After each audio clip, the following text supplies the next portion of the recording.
Here we go.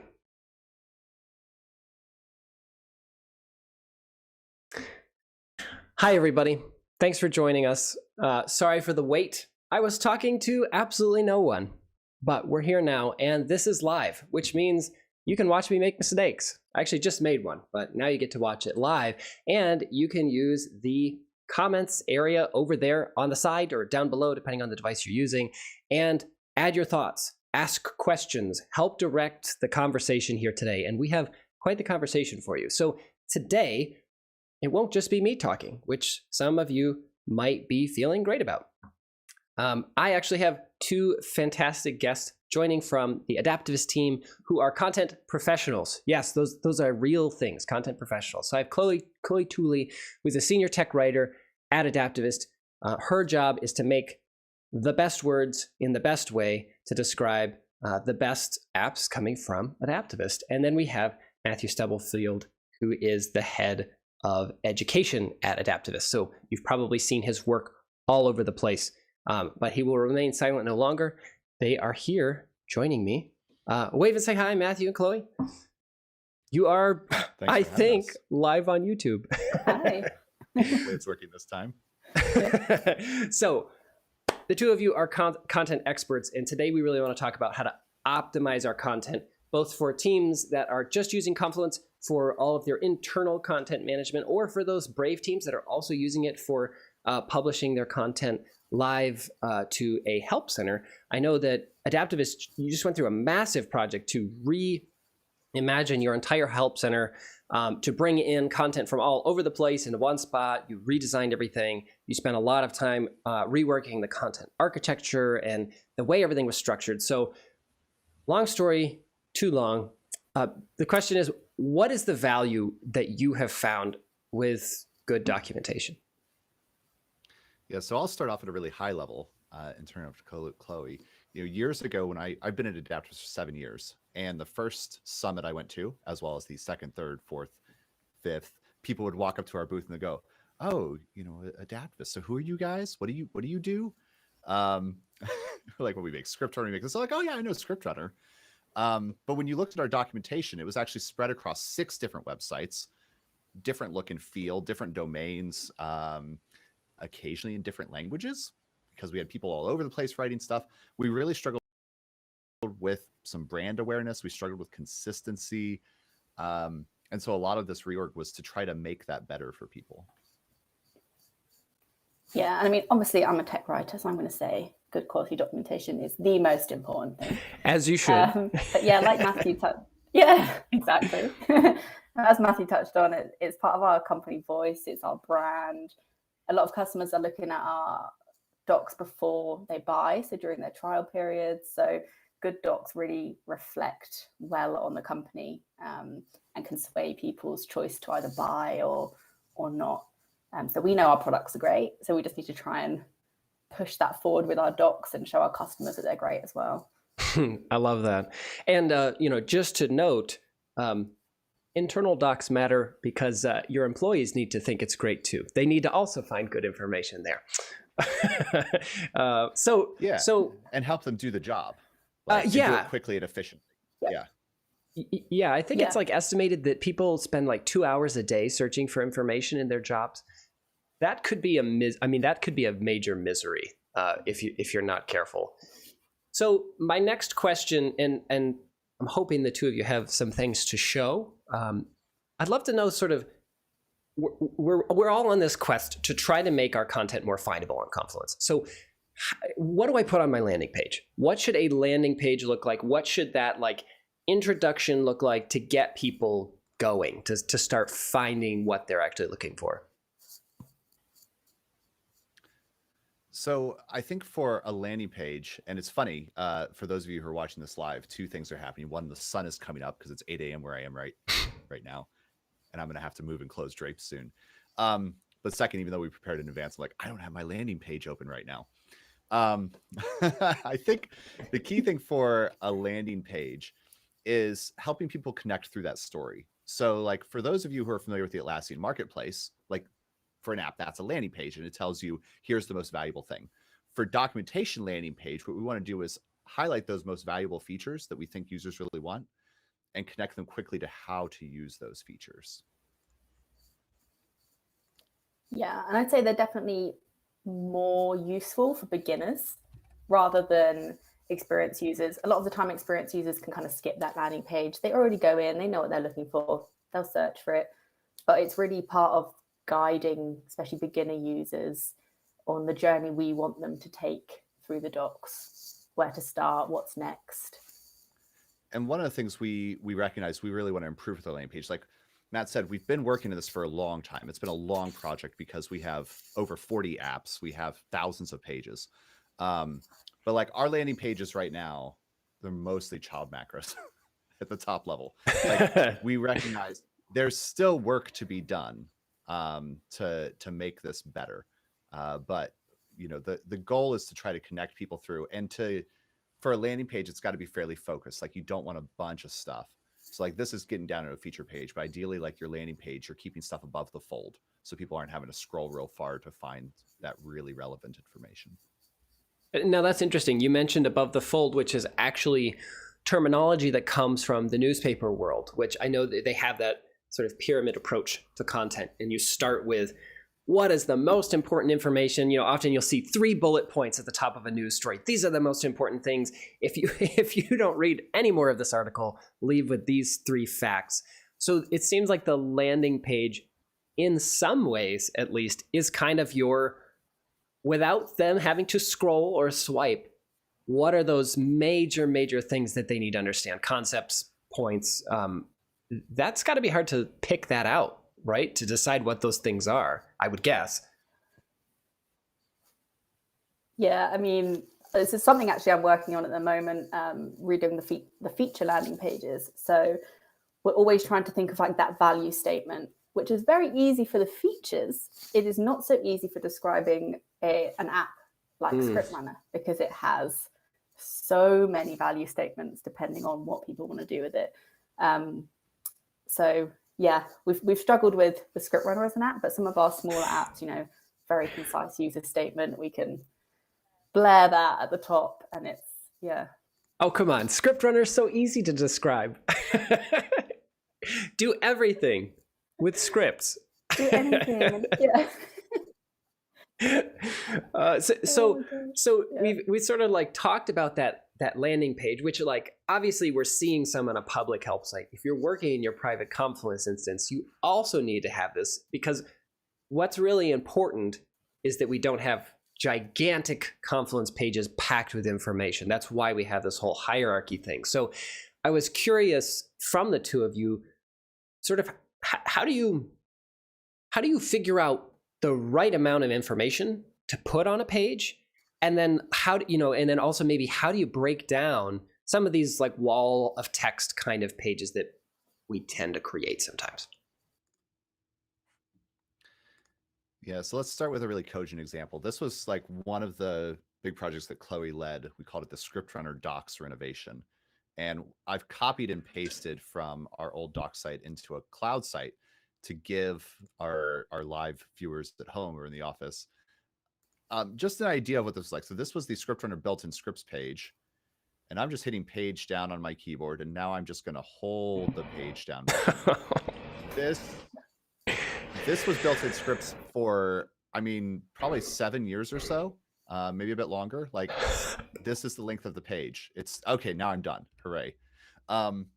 So if you search for something on Google, like let's say you wanted to know how to work with resolutions, you would come in and you'd hit Control F or Command F on a Mac, and that's how you would find it.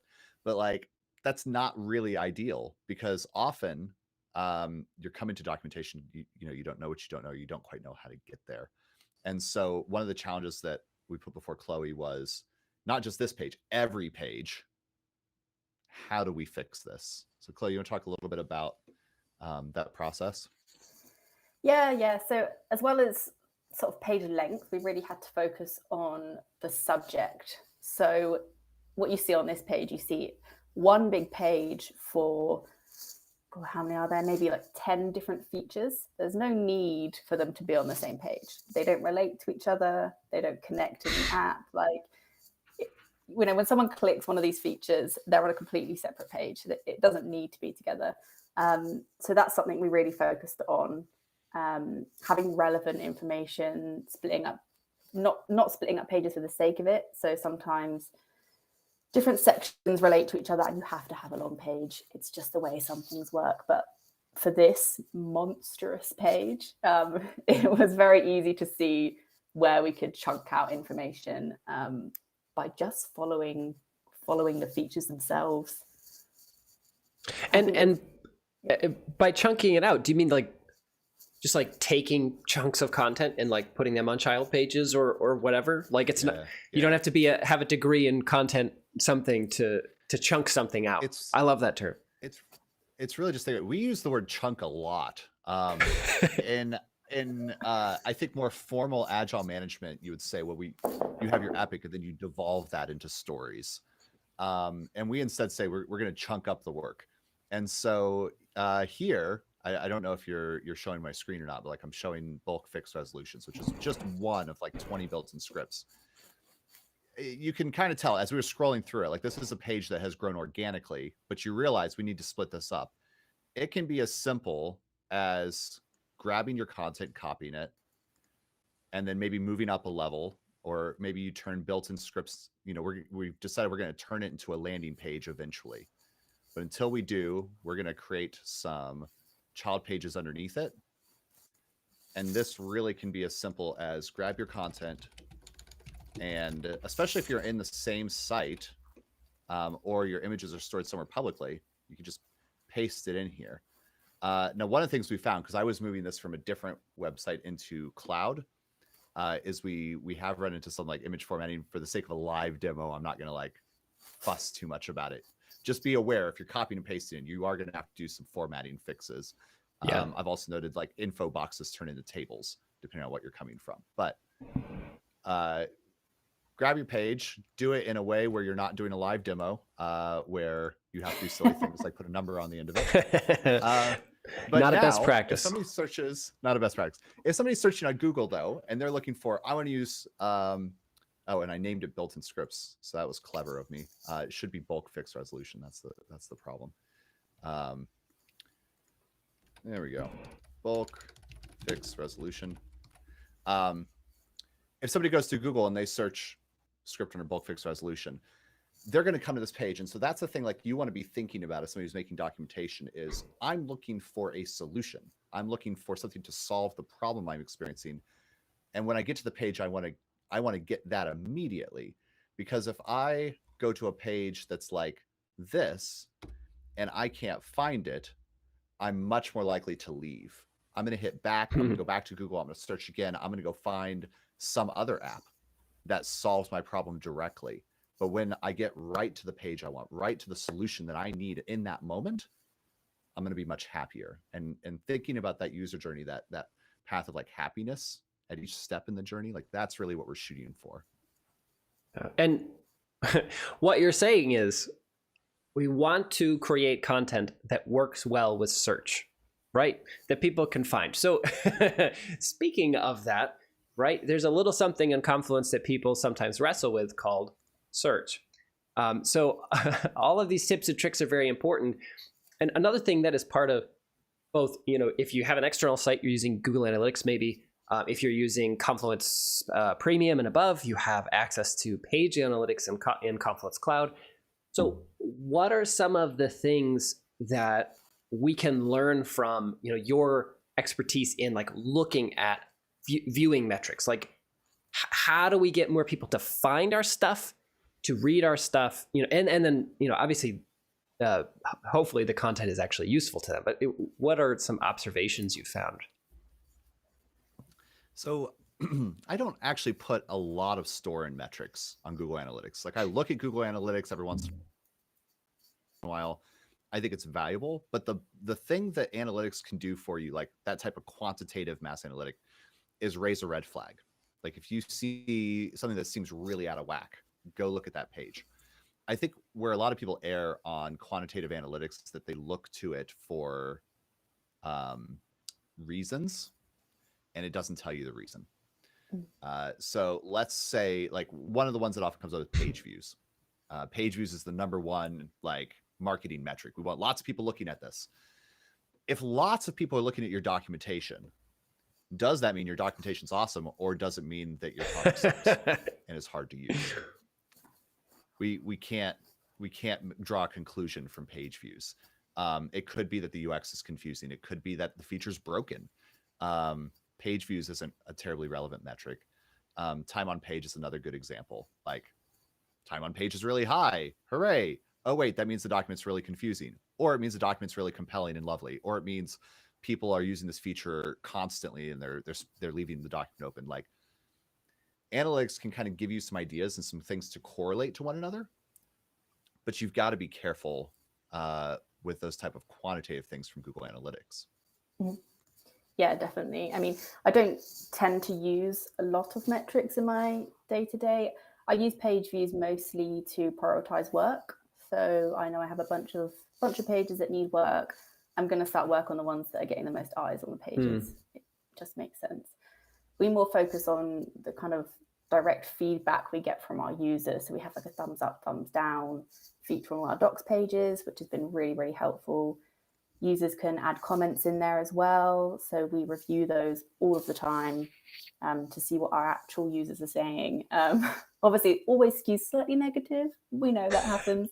But if there's something small we can fix and help someone who's taken the time to make a comment, then awesome. And we actually released a doc survey.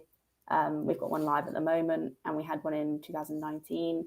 So they're always super, super helpful in terms of knowing where we're going with our improvement. We continually improve our docs, but just to make sure we're heading in the right direction. So that's kind of more what we look at. One of the best pieces of advice given to me when it came to analysis of performance of something was go ask people.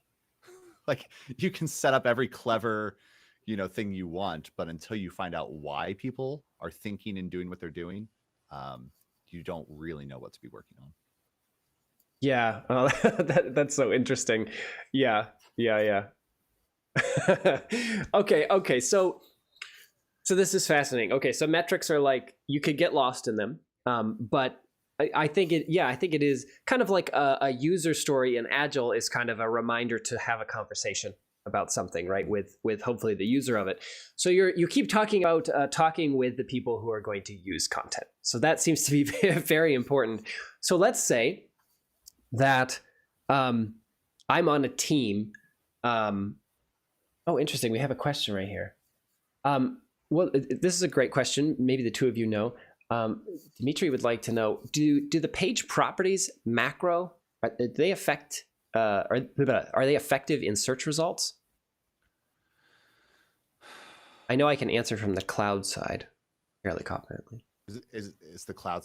Well, so I don't know if he means page properties macro or the page properties report. I don't think the report is indexed for search, is it? Do you know, Matt, in cloud? I highly doubt it. Definitely not in cloud. Yeah, I don't think it is. So like page properties themselves. Page properties. Yeah, they are indexed in search. And what's particularly cool about using, so you can do a clever thing here. And I think, Chloe, you've done this. Like, we've played with hiding content on pages so that it shows up in search, because you can, for instance, have the page properties hidden. I think we've done that with some other macro as well, Chloe. I don't know if you recall. I know Dan on our team has done it quite a bit. Yeah, we definitely did it for page properties. I'm trying to think where else we've used it. So like in general, Confluence search prioritizes title and body content, and we'll pick up labels as well. And page properties macro is really just a labeling macro. So you can use labels some to influence search, but we have found, it was, I think excerpt was the other one that we were playing with. So you can use the excerpt macro and hide it. But I think it was excerpt, and this was on-prem. I don't know about for cloud. But we were trying to influence what gets displayed, like the little paragraph, the like couple of lines of text under, like in the search view. And we found we could put like a little excerpt at the top, hide it, that text would be displayed. And so it meant we could have like really nice search results page with the exact 2 sentences we wanted. But when you clicked on the page, you got the regular content as you would expect to see. Oh, that's very interesting. I know that, in cloud, same. So the contents in the page properties are indexed, not the contents that come from a page properties report. One thing I wish was happening somehow, you can't like filter by those properties. So it would be amazing if like you're looking at the advanced search page in Confluence, and on the filters area, it's like pulling in all of the page properties. That would be just like bonkers. I don't even know how that could work, but that would be that would be so cool. I guess that's where labels come in. Yeah. All right. Well, let's see. So final question, I think. Obviously, I'm going to keep my eye on the chat here, but we all, whether we want to admit it or not, we have a messy space in our lives, or maybe a messy help center in our lives that is just not performant, right? The information might be there, but people are not finding it, either with Google search, or maybe they're navigating through the space in Confluence. So like, how long is this going to take, right? You talked about chunking out content and stuff. I mean, how, like, is this like a throw the towel in, then another teammate can do it? Or is it something like you think any of us could make our content more useful for everyone? So we'll share 2 stories. I'll share one from a previous life, and I'll turn over to Chloe to talk about the far opposite end of the spectrum that is our entire doc site and script runner. So before I joined Adaptavist, I worked at a university, and we used Confluence for our internal and external, so like how-to knowledge base type thing. And it had grown to about 900 pages. We did have them organized in different spaces, but I think we only had 3 spaces, and it had grown organically over the years, so it was a little disorganized. We had some pages that were too long. Those type of problems everybody deals with. We got a group of, I think, four-ish people together in one room. Obviously, this was pre-COVID. This was years ago. But we got people together in a room. We sat down with computers. We talked about it a little bit in the morning. We established some ground rules effectively. So we said, we want these types of spaces or these types of pages in this space, these types of pages in this other space. We're going to create a new space. We want titles. Like, we did some style guide setting effectively. And once we agreed on the ground rules and the style guide, everybody just went to work. And by the end of the day, we had that done. So 4 people, about 8 hours, 900 pages. We'd reduced it to 700 or so because we found a bunch that we could get rid of. And we just blazed through it. Cut, paste, create, go, move, delete, boom. And we had it done. So like, even if it feels gargantuan, Confluence is really fast to work with.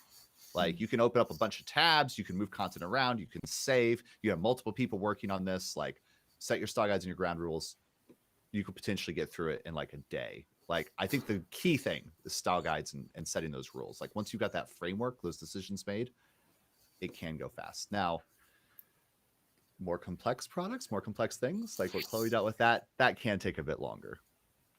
Yeah, I was trying to work out in my head kind of our rough timeline. I think we started planning the structure of our content in maybe March, April.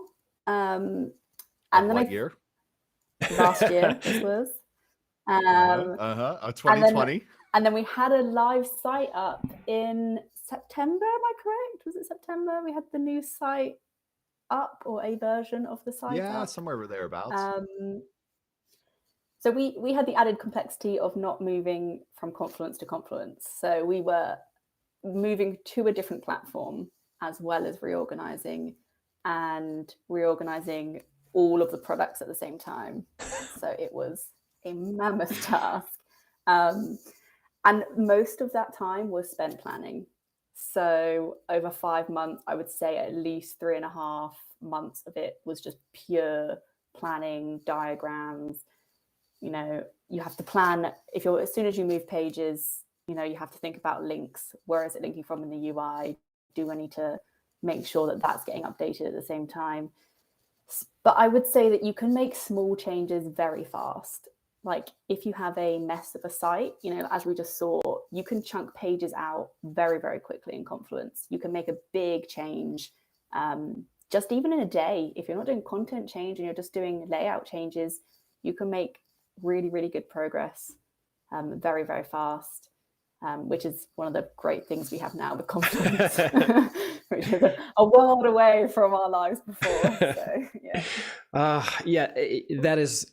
Okay, so that's like both daunting and exciting. So for those of you that heard months and months, let's reflect to the end of what Chloe said there, which was, minutes and minutes. And the key thing, yeah, you can do the small things. And also the planning is, we had that complexity of impacts on SEO because our docs are like one of our massive like lead generators. It's where people come in, to Adaptavist. Like that is almost like our welcome mat. And so we wanted that user experience to be uninterrupted. We wanted it to be very positive.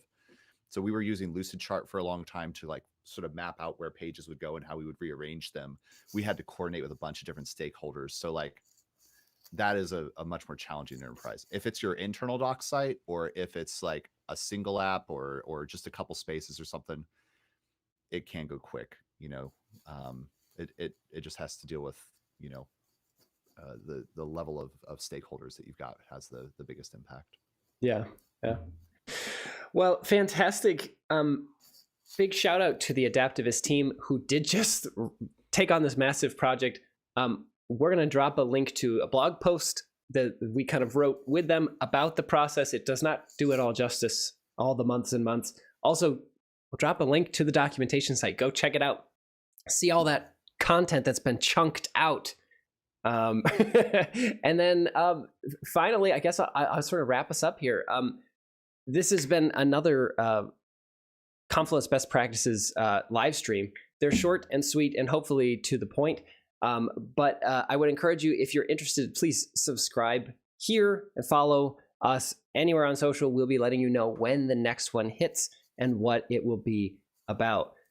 Also, if you're looking for even more Confluence Best Practices, you can check out our Advent Calendar event that's going on right now. Every day of the month, we are opening a new door on the Advent Calendar, and we are showing another Confluence Best Practice. And the nice thing is they're literally less than a minute because they have to be. So we're posting a link to that as well, so you can check out, learn new ways to use Confluence each day of the holiday season. And then finally, we're going to drop a survey out there so that you can give your feedback on what you liked, what you didn't like, and what you think we should do more of here. And if you're watching a recording of this after the fact, please be sure to leave comments with questions as well, and we will get back to you. So thank you so much for joining. At K15T, we love exploring all the different ways to use Confluence to share the things that you do best. Have a good one. Bye.